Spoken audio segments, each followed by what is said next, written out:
The content presented in this podcast is based on real events and may contain graphic descriptions of violence, sensitive topics, and explicit language that may be triggering, offensive, or sensitive subjects to some listeners and viewers. Discretion is advised.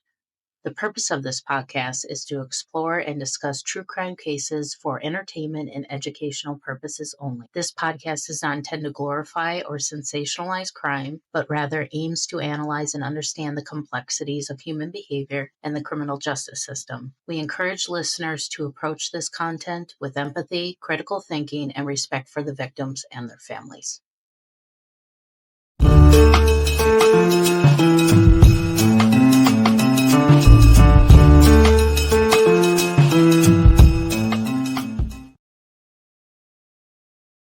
Tonight, we are turning the chilling pages of Women Who Murder, an international collection of deadly true crime tales by Mitzi Szereto. Join us as we explore the dark and intriguing stories of women who have committed unthinkable acts across the globe. From calculated schemes to impulsive acts of violence, these tales offer you a unique perspective on the complex motivations behind female-perpetrated homicides. Is it nature versus nurture? A survival of the fittest for these women? Or is it just more sinister than we thought? Let's find out. It's time to start the show. Let's hit it.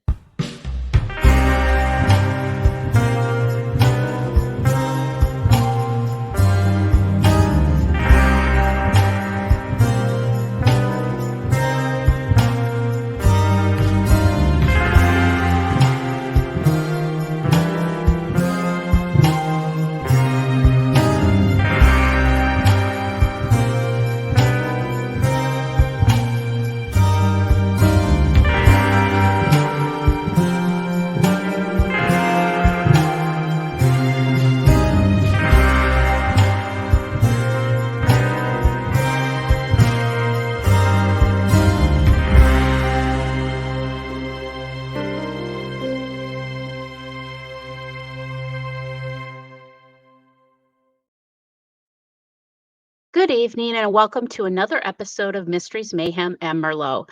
Tonight I have a very special guest, Mitzi Szereto, with her new book, Women Who Murder, an international collection of deadly true crime tales.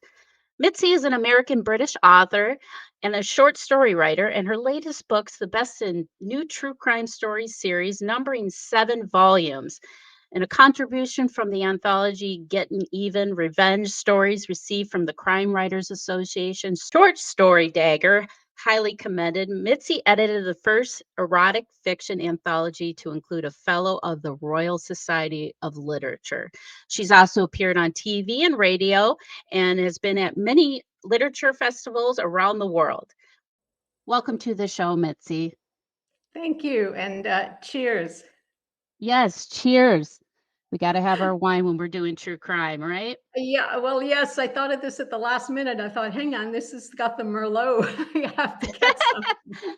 I know, we got to coordinate, right? We're ladies. So, Mitzi, you have this wonderful. Now, is this kind of the first book that you solely focused on women when you've done all these true crime books and, you have kind of volumes going on? So, is this kind of the first one focused on women? Yeah, I mean, it's my 8th true crime book, but I mean, obviously, there's been female killers in some of the other books, but this is definitely, it's all for the ladies. Yeah. Well, that's kind of the thing. We always look at the contrast. We always think of serial killers as being men. And it's very violent, aggressive usually.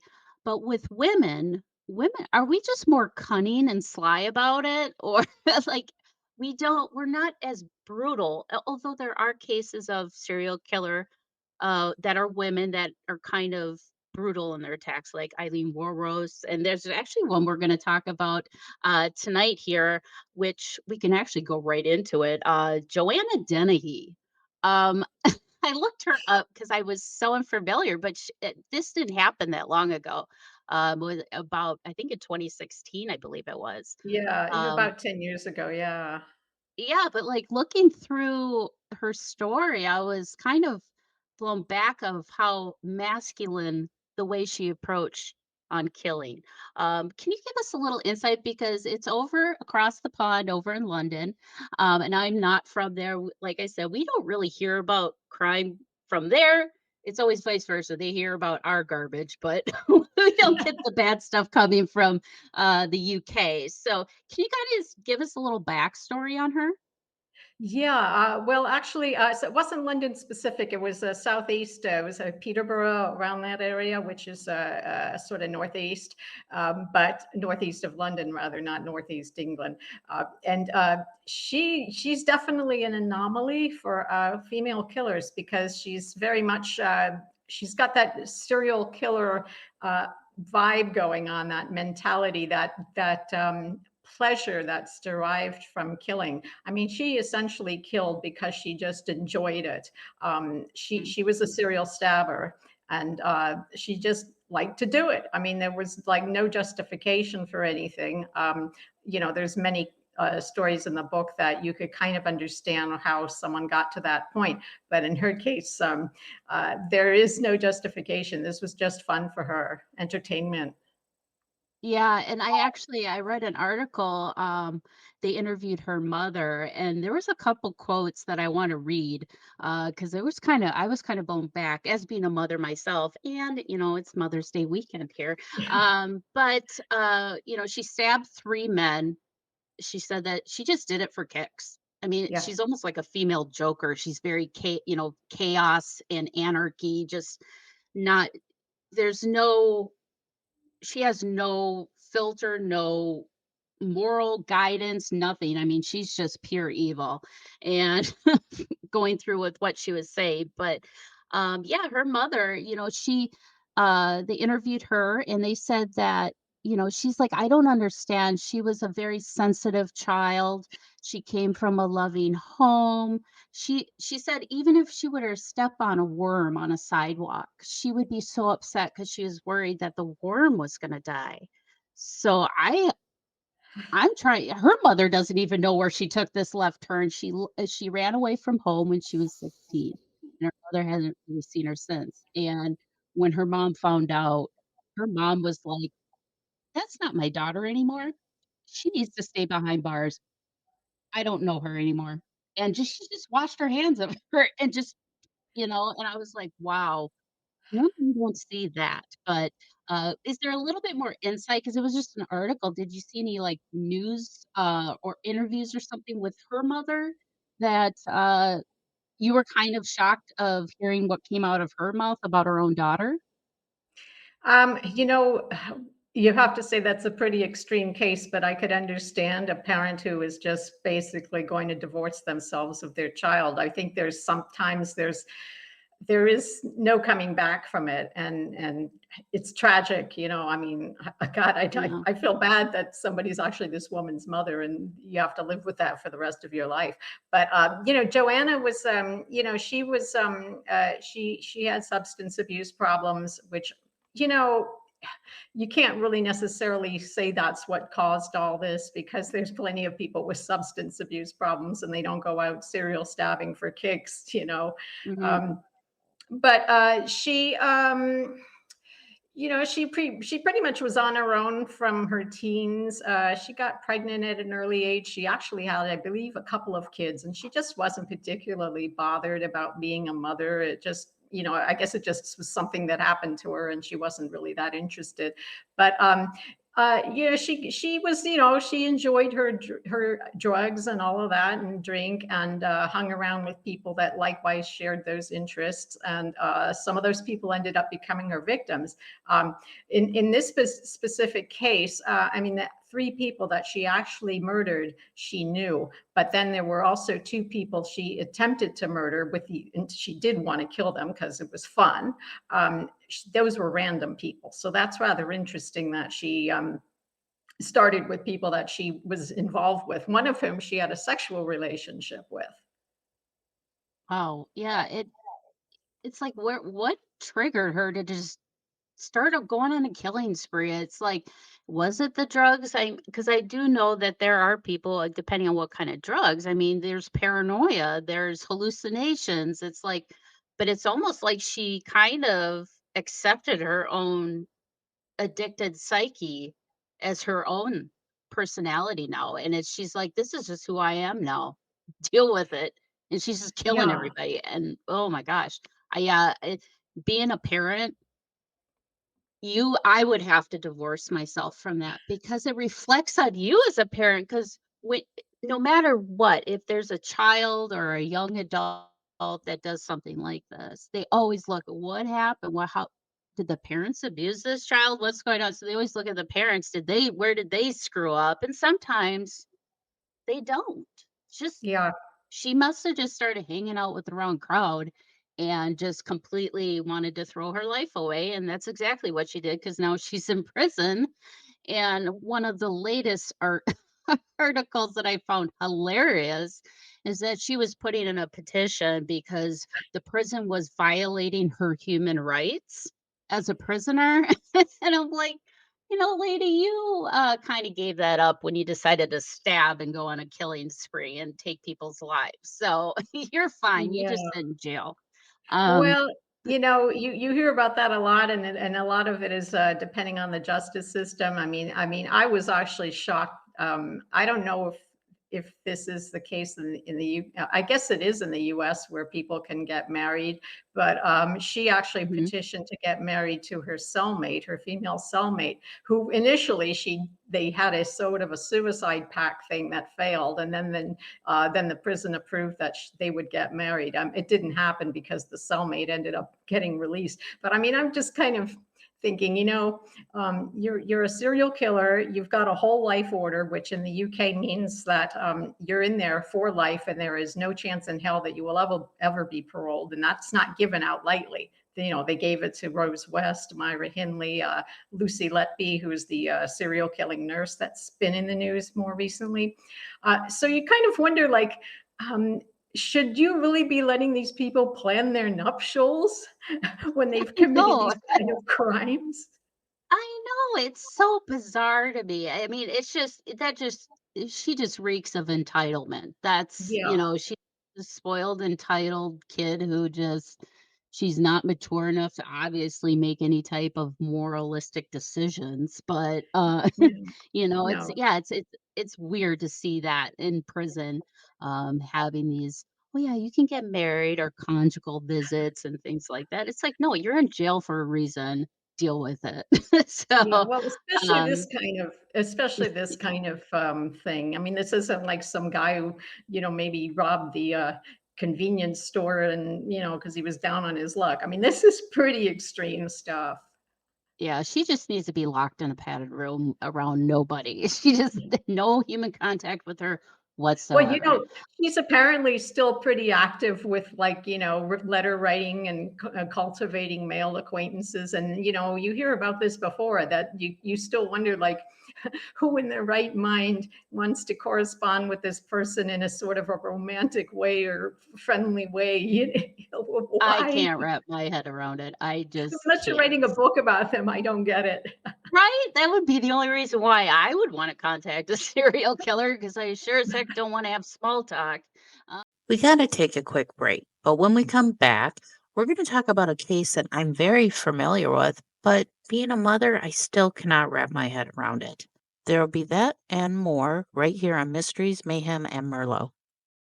Oh, my little darklings. Theater of the Mind, Tales from the Darkness is out and it's available right now. And I would love for you to pick up a copy of my brand new book. You can get it on Amazon wherever you live in this great, big, wonderful world of ours. Or if you'd like to get an autographed copy and you live here in the United States, go to paranormal60.com. We have the standard copy, non-autographed, just $20. Signed copy, only $30. And not only do we have this book, but we have my other book, The Other Side. And right now I'm running a special. If you pick up both books, you can get both books for $40, both signed. Both will be shipped in one package for one price. So go check out all the information at paranormal60.com. The Other Side, A Teen's Guide to Ghost Hunting and the Paranormal, which is a guide on ghost hunting and the paranormal. Or you can get Theater of the Mind, Tales from the Darkness, real life encounters with the supernatural. And not only are they some of my all-time favorite stories from you, but there's a few of my favorite stories that have happened to me in the book as well. So go check it out, paranormal60.com, to order your copies, or you can buy copies wherever you are in the world that are unsigned at amazon.com. And I'll ask you this. Many of you have supported me in buying this book already. If you could just take 30 seconds to rate and review this book on Goodreads or on amazon.com, I would greatly appreciate it, because the more we get of good ratings and reviews, the more they expose this book to a wider, bigger audience. So I would appreciate that as a personal favor to me, your pal, Dave Schrader. The Oregon Bigfoot Festival and Beyond is back and bigger than ever at Oaks Amusement Park, Saturday, June 29th. Meet Bigfoot hunters like Ronnie LeBlanc of Discovery Channel's Expedition Bigfoot and Paranormal Caught on Camera, and paranormal investigators like me, Dave Schrader of the Holzer Files and the Paranormal 60 podcast. Join us for a day of family fun celebrating Bigfoot, ghosts, UFOs, and everything beyond. You never know what you'll find. Don't miss the Oregon Bigfoot Festival and Beyond, Saturday, June 29th at Oaks Amusement Park. Get tickets today at OregonBigfootFest.com. OregonBigfootFest.com. The Oregon Bigfoot Festival. Oregon Bigfoot Festival.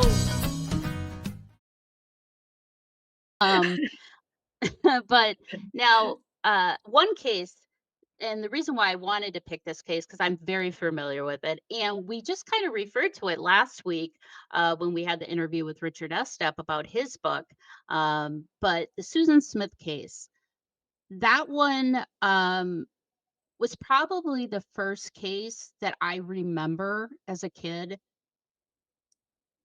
like really looking back and saying, how I looked at my mom, actually. I looked at my mom, I'm like, how could someone like you kill someone like me for no reason, really? I mean, like, I remember having that feeling, being like, wow, a parent killed her kids. It was so bizarre. October 25th, 1994. Susan strapped her two sons in the back of the car. It was 3-year-old Michael and 14-month-old Alex. And she, put them in the car, put the car in neutral, and she pushed the car into the lake. Now, what she decided to do was to go on TV, report that her car was carjacked by a black man, and she gave a description. And so the police were out looking for her car with a black man driving it, and they believed that he carjacked her and didn't realize the kids were in the car. So of course the police are they were like, some things aren't adding up from what she was saying, and it was because of a stoplight. You're Yeah. like, wait, at that time, that stoplight is always green. It's never red, because I guess it's like one way of the traffic's really heavy, so it's constantly green most of the time, unless there's cross traffic. But so then they started kind of questioning her more, and come to find out, she confessed, and the reason why she did it is because she was having an affair with a well-to-do man in their town, and he didn't want a family. He didn't want kids, he didn't want a family. So she decided to get rid of the problem, and that was by strapping her kids in the car. When you read that story and did any research and things like that on it, what was kind of your thoughts? Because that's something that's not common. Um, unless, you have mental illness is usually involved. But Yeah.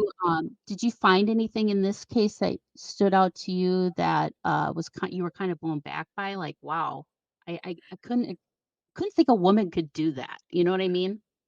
Well, the story was actually written by Kathy Pickens, who what makes this story so unique is that she attended the trial, Oh, and okay. she kind of puts a magnifying glass on the town. It's a small town in South Carolina.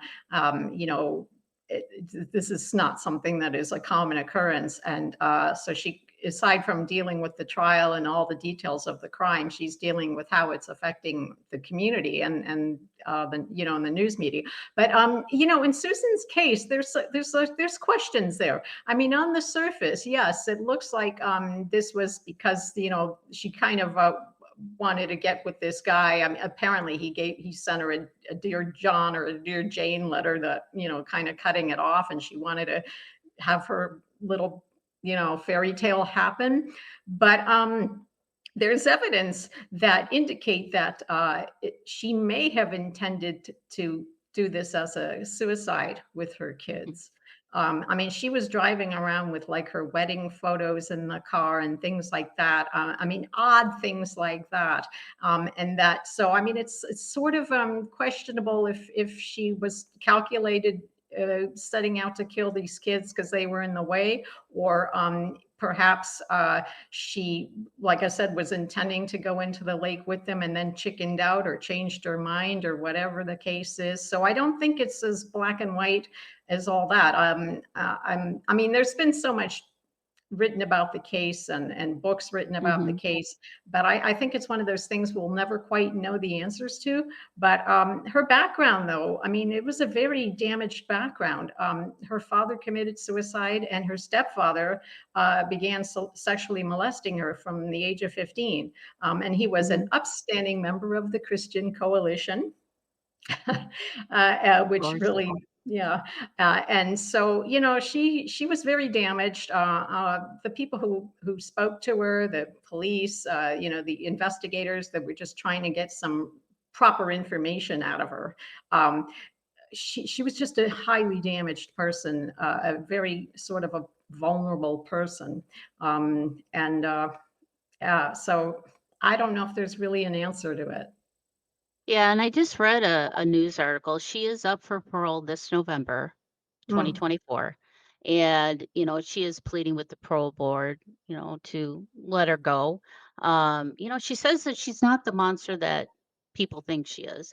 And obviously, to kill your own children, whether it's yeah, for a man or for, just reasons that she may have wanted to just end the whole family, there's something mentally wrong in that, and there's something's going on with a person like that, because that's just not normal. And to have that maternal instinct, to be pushed aside to protect our children, to be pushed aside so much that you're willing to kill the children that you're supposed to protect. yeah, There's something seriously going on in her head, or what's going on in her life. And obviously, the child abuse that she suffered from as a child obviously plays a huge factor in it. She, uh, obviously, she just felt like, maybe she should just end it. I mean, she did say that she was wanting to take her own life with her children, but she changed her mind last minute. So it's kind of hard to really gauge exactly what was going on in her head, but obviously something wrong is yeah. going on in her head, whether Personally regardless of the speaking, reason. I don't get this. I mean, this whole murder suicide thing, like it's like, okay, if you want to end it, go ahead. Here's the gun. But I mean, what gives you the right to take everyone with you? Did you ask Right. them if they want to go as well? And that's why I really feel like when they have cases like these that are so abnormal, they're not the normal, Yeah. murder suicides or, serial killers. They should really look closer at these cases. That way they can get a better understanding of the mental health state of these people at the time. So that way we can, curate some type of mental health care plan for people before they get to that point. Hmm. Um, because, mental illness is one of those things, it's very catered to the patient. It's not this blanketed, like a blood panel test. It's very, niche and catered to. So if Susan Smith would have had some type of mental care where she could easily access, would she have killed her own children? Good You question. know, Yeah. now one case I thought was really kind of different. It was Ruth Snyder. Now we're Yes. going in the way back time machine back to 1927. Can you tell me a little bit about Ruth Schneider and kind of what was her little scheme that she had going on? Well, this story really hooked me when the writer contacted me with his pitch, and he had mentioned that the case inspired ultimately what became the famous film noir genre, as well as the film Double Indemnity. And I am a Mhm. sucker for that. And that's one of my favorite films. So I was like, yeah, I'm definitely interested in this, go on and write and let's see what happens. So essentially, I think saying Double Indemnity gives it away. This is essentially what this story is about. But Ruth was, she married this gentleman. He was well to do. And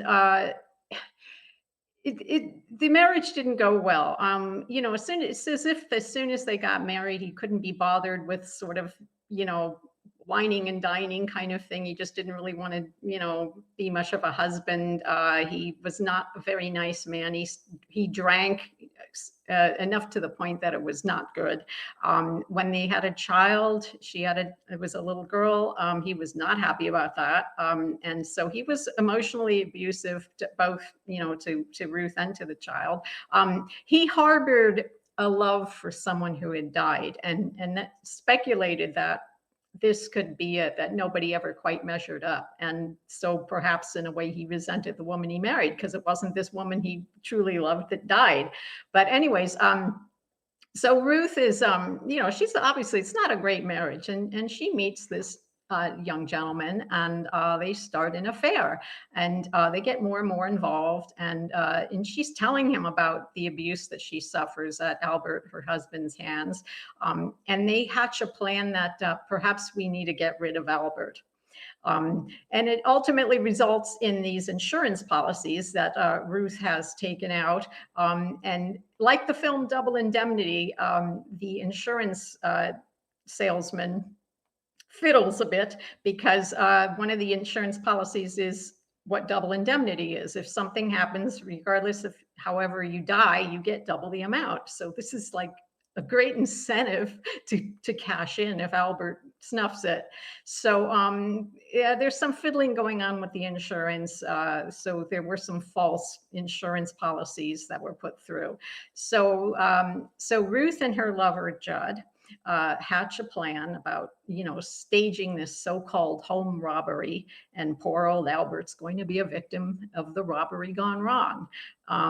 But it does ultimately backfire, and it becomes that whole finger pointing thing, which we see often with partners in crime, especially when they're a couple, where, when they're both called to account, each blames the other and says, they did it, they were responsible, they hatched the plan.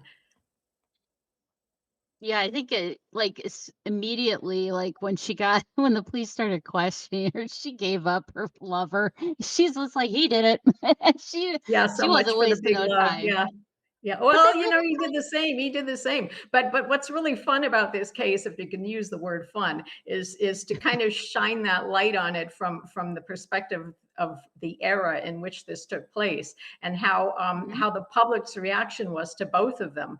Judd was looked upon as this upstanding guy that this human serpent, sucked into her web, and Ruth is vilified, and like she's this wicked sorceress that turned his head. So it was just really interesting about the press's reaction to both of these people who were really equally guilty, and they were both found equally guilty as well.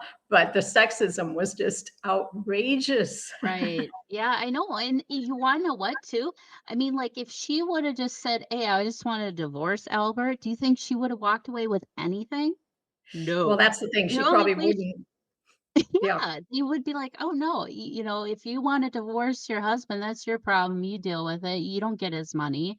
I mean, they really back then, women were not treated as equals, or powerful or anything unless they did something evil, then we were all these powerful sorceresses that could suck people that's when we were powerful, but yeah, and, when you're a woman in that position, women weren't as educated as men were back then either. So they had to depend on having a suitor, a partner. It wasn't really like this love relationship in a lot of Yeah. cases. It was just survival of the fittest. They had to marry so they could survive and carry on Yep. with their life. So they had to find men with money, and a lot of times, even in that case, the husbands would not let the women have access to the money either.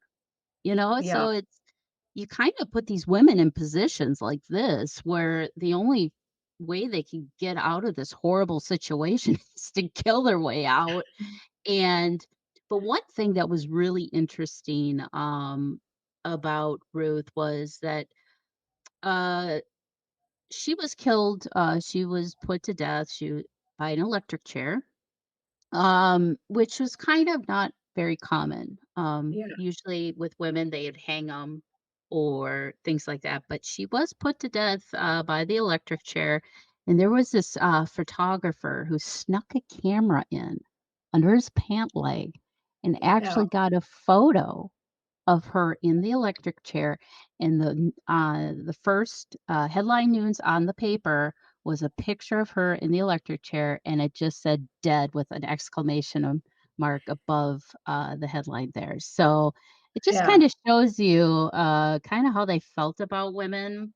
Um, but yeah, it's like he's just as equally as guilty as she is, yet he's being paraded around as this, you know, upstanding person, and she's being vilified.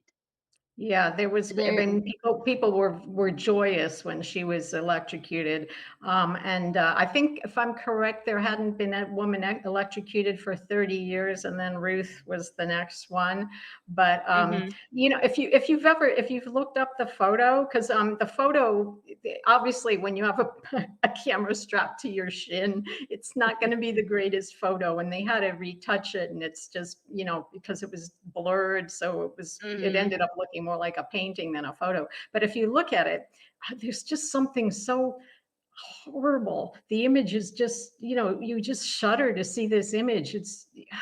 I don't know how I even know. anyone could have taken joy from that image, whatever people thought of Ruth. I mean, it was just, ugh, it's an awful Yeah, photo. well, People should look it up because I mean, it's just something.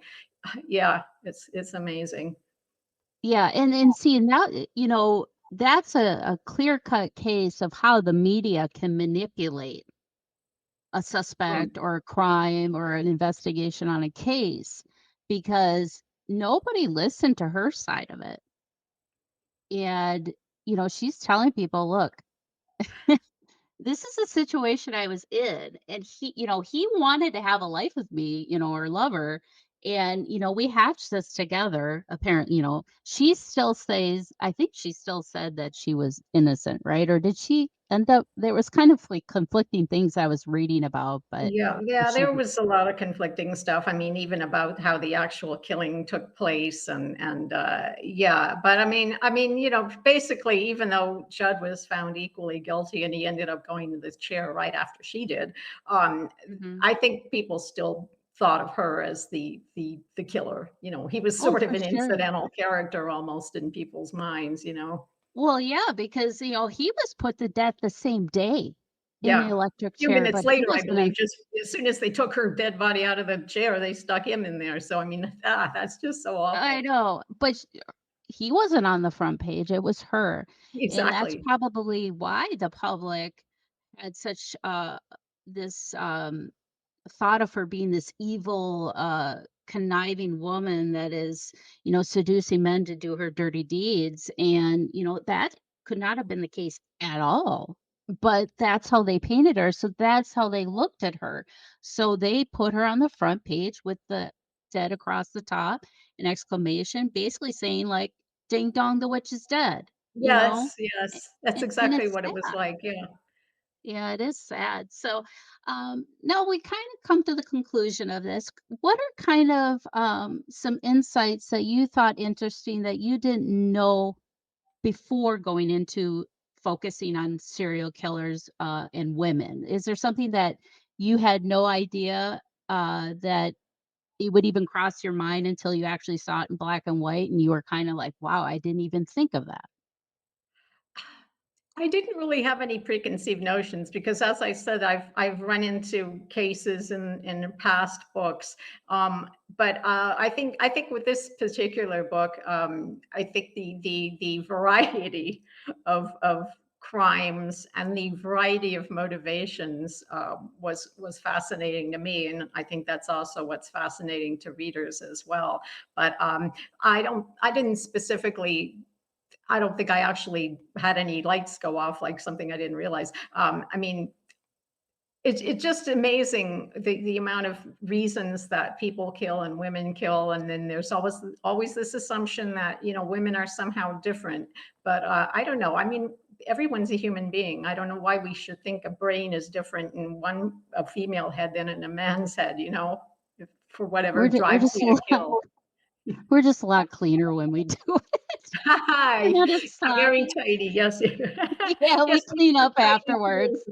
Yeah. Well, thank you so much, Mitzi, for joining me today. Now, is there a place where people can go and, see all the types of books that you have, contact you if they have maybe a suggestion of a story that they can send you? Maybe you can do a little more digging into.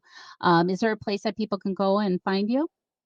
Well, obviously, I have a website, mitziseretto.com, and I'm on pretty much every social media platform there is.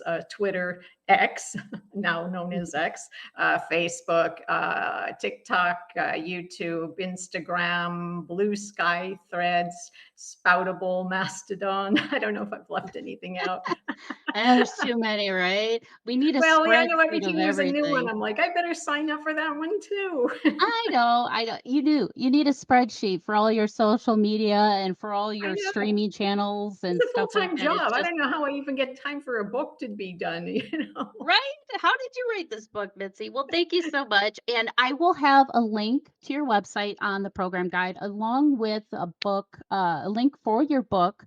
And if you go, yes, I love the cover of it. Uh, Thanks. if you go and purchase her book, please rate and review. It helps the authors so much. That way, that book gets seen more to more people, and that way they can enjoy the book as much as you do. So, well, thank you so Definitely. much, Mitzi. I would love to have you back for another book that you do, maybe volume 10. um, You never know. all right. Well, thank you so much. Thank you. Thank you for listening to Mysteries, Mayhem, and Merlot. And until our next case, my armchair detectives, stay safe, stay vigilant, and stay aware. I'll see you next week right here on Mysteries, Mayhem, and Merlot on the Paranormal 60 Network.